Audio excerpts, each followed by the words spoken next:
So Alex, over to you. Great, thanks Richard. So as Richard was saying, so I'll talk you through the characterization of physical properties. All right, so let's start with color and appearance, perhaps the most simple aspect of physical properties to measure. So there are several aspects to appearance. Firstly, there's the color, there's the size and the shape, and lastly, there's something slightly more complicated, things like gloss, texture, and uniformity. We'll start with color. So there are several different methods of measuring color.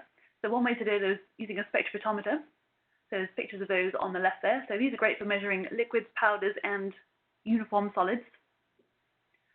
So for powders and uniform solids, we measure them in reflectance, and for liquids, we measure them in transmittance. So you can see pictures of the setups there on the left. So the measurement output you get is an average tristimulus color measurement. And these particular instruments, they calculate the color measurement from the full spectrum. So these are really accurate, and they're intended for sort of laboratory use. A more common method of color measurement is using a colorimeter. So these are the flat and relatively uniform solids.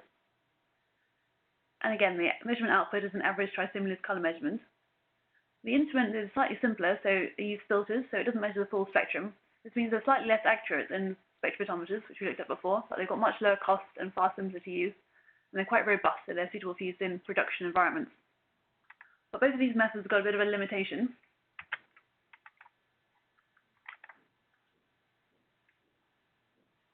In that they only measure the average color from an area. So calibrated imaging systems such as DJI by Verified can measure the color anywhere on a product. So there's a picture of the instrument that we've got here at Camden on the right there. So these kind of instruments are great for consistent documentation of sort of trial product appearance. So you can take a photograph of a product on the day you make it, and then another image the day after and the day after, and you can see how it changes over time. And you can print off a reference chart. For example, here I've got a picture of some bananas. So the one on the left was taken at day 1, and then progressing through, you can see there's quite a lot of change there. By day 8, the banana looks in quite a different state. But because we were able to photograph that product consistently every day, we can really be sure that those changes are real. These kind of systems also let you measure color from every pixel in the image. So if we have a look at this cream cracker example, if I was to take a spectrophotometer or a colorimeter and take an average color measurement of that, the color I would get is probably a color that exists nowhere in that cracker. So by taking an image of every pixel and taking the image of that, I can look at the distribution of color and the uniformity of color.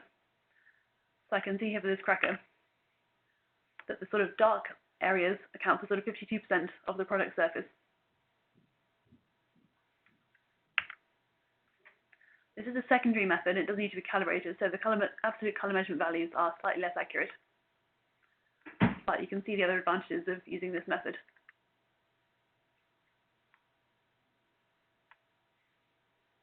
So next, gloss and surface texture. So here are some products. So on the left, there's some cereal products, and on the right, the image of some chocolate. And these are imaged under diffuse illumination.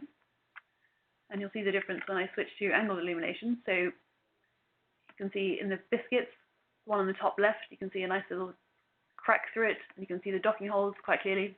You can see the porous structure in the bread. And you can see the surface texture on the breakfast Weetabix. And for the chocolate sample, we've angled it such that it reveals the gloss on the surface. So for gloss measurements, you need a light source at 60 degrees angle of incidence and 60 degrees angle of reflection. And you can see that the glossy regions show up bright white.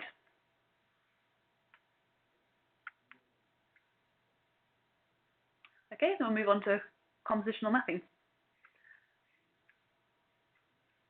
So compositional mapping is used to map the distribution of components within a product. So the example on the left is fat in chips. So it's the same chip that was imaged several times. So just a slice of potato at the start and then put in a fryer for 1, 4, 7, and 14 minutes, taken out and imaged every time. And you can see the ingress of fat has been mapped in a pink color. So during successive frying cycles, you can see how the fat ingresses further, and you can also see how the product changes shape, and starts to deform, and also gets a lot thinner as moisture is lost from the product. The example on the right is moisture in bread. So you can see around the outside quite dry, as you'd expect from a dense crust, and towards the middle, much higher moisture, sort of up to 50% there in the center. Okay, so how do you get these great images? So we use NIR hyperspectral imaging systems to do this sort of compositional mapping. So the instrument comprises a camera, that's the blue box sat on top, a sample stage, which is the black tray at the bottom, and you can see there's a biscuit sample there, and 2 lights illuminating the sample. So what happens is the light goes from the lamp, reflects off the sample, and is reflected into the camera, and we measure a reflectance spectrum from every pixel in the image of the biscuit. So this biscuit is a cream-filled biscuit, and I've taken the top biscuit off, so you can see the cream and the biscuit. So I've got some average spectra there from the cream area and from the biscuit area, so you can see quite a few differences already. I'll just point out some of the main differences for you. So the first peak there at 1,435 nanometers, that's to do with crystalline sucrose. So you can see the green spectrum, which is the cream. It's quite a nice sharp peak there. The doublet at around 1,750 nanometers, that's to do with CH2, so fat in products. So quite a lot higher for the cream than for the biscuit. Then a bit further on in the spectrum, the peak at 1,925 nanometers, so that's to do with OH bonds, so water.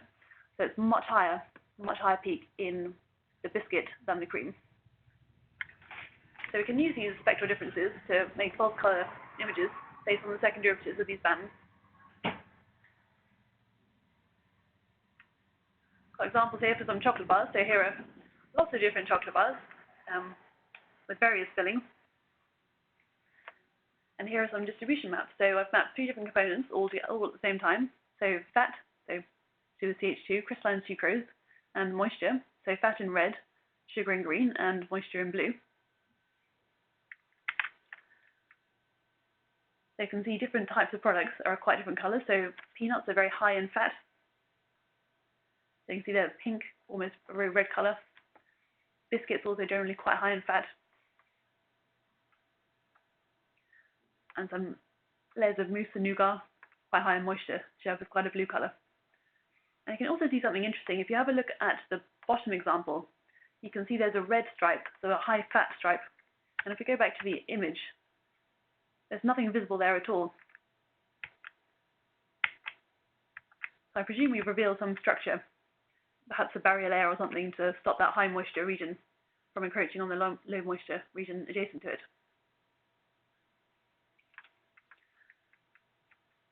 So NIR can also be used to create quantitative maps. So to do this, we need to create a multivariate calibration. So example here on the left, so we start with some dough. So these are the real percentage moistures of dough sample, so fairly high in moisture. And then we've taken out at various points during the baking process. And you can see it obviously dries out during the baking process, and the moisture content of biscuits is quite low. And on the right, we've got an example of bread.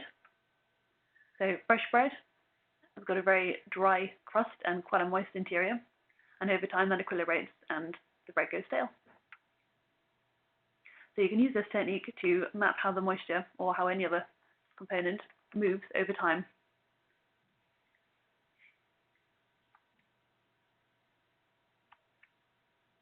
Okay, next we'll move on to product structure.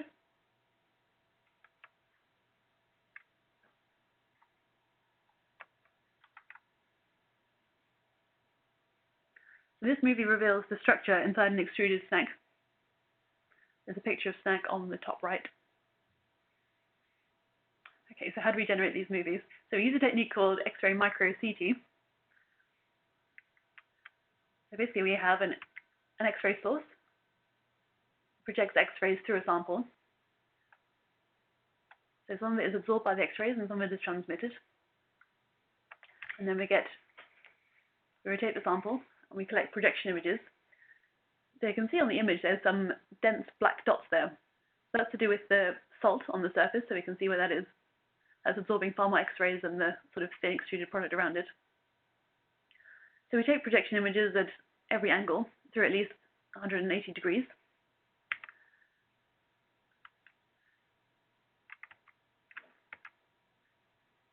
Then we can reconstruct the data to produce a 3D model.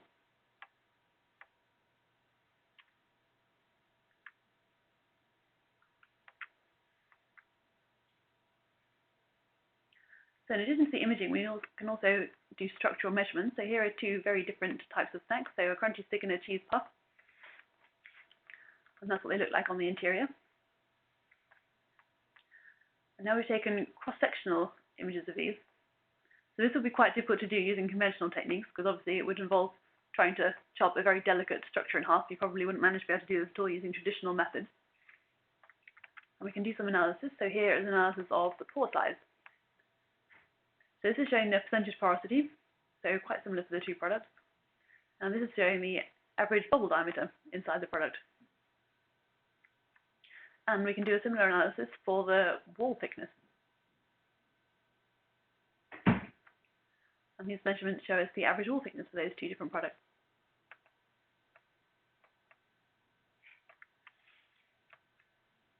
Now we'll use to look at multi-component products. So this is the cereal bar. And we can see all the different components within the cereal bar.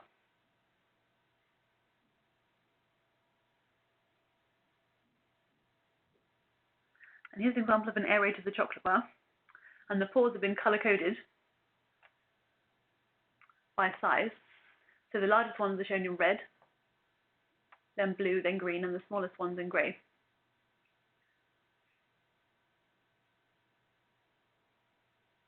So this enables you to see not only the distribution of bubble sizes, but also where those bubbles are.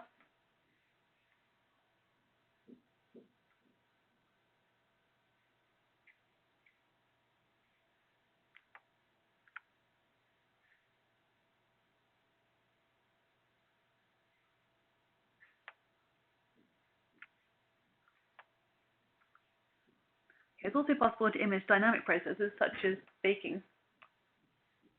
So these are some fruitcakes that are being baked.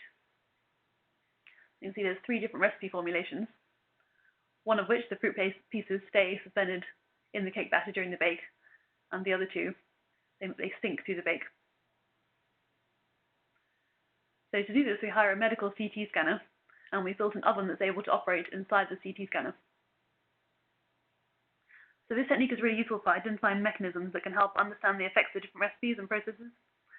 So this helps to do things like identify the origin of faults that may occur during the baking process.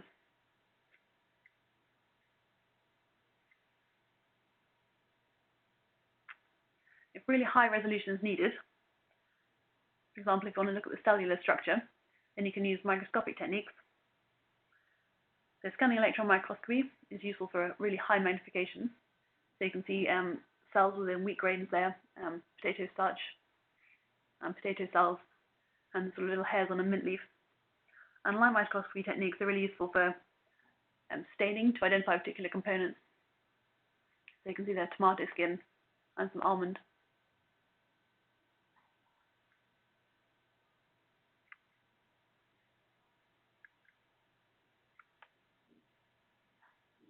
Okay, lastly, particle size and shape. This is really important for powdered products. So several different methods are available depending on the size of the powder or the particle size of the powder.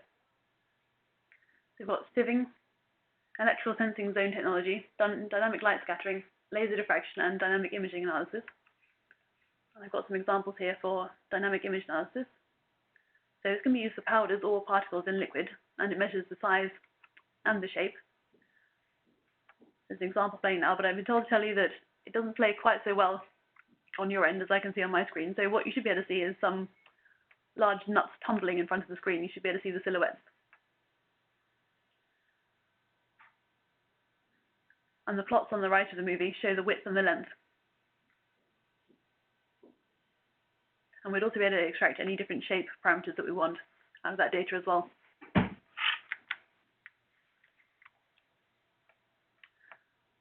So to summarize, there are a range of methods that can be used to characterize the physical properties of food.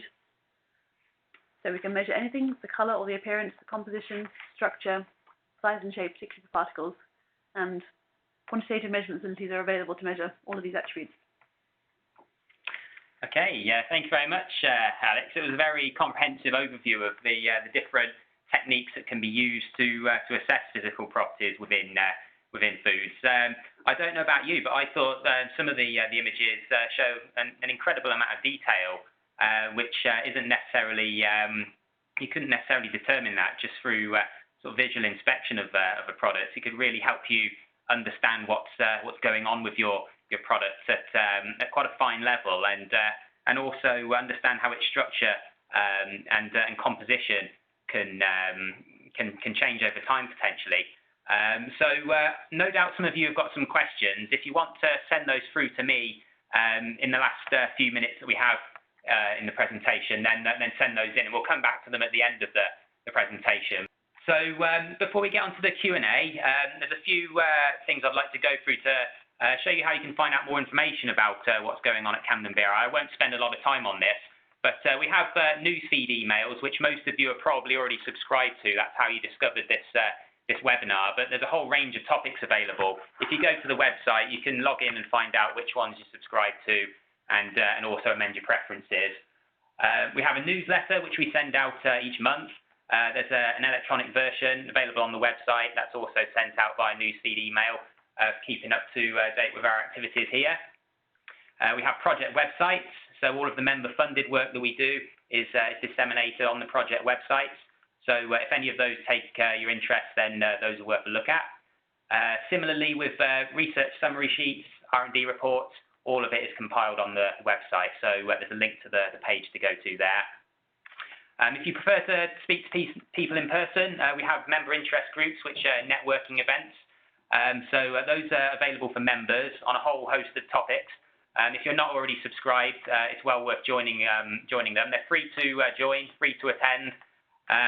They're networking events that cover topical issues, regulatory updates. You have presentations from external speakers, and they're a key component of the research program. They help to select and to steer the research we do. So it's well worth getting involved in.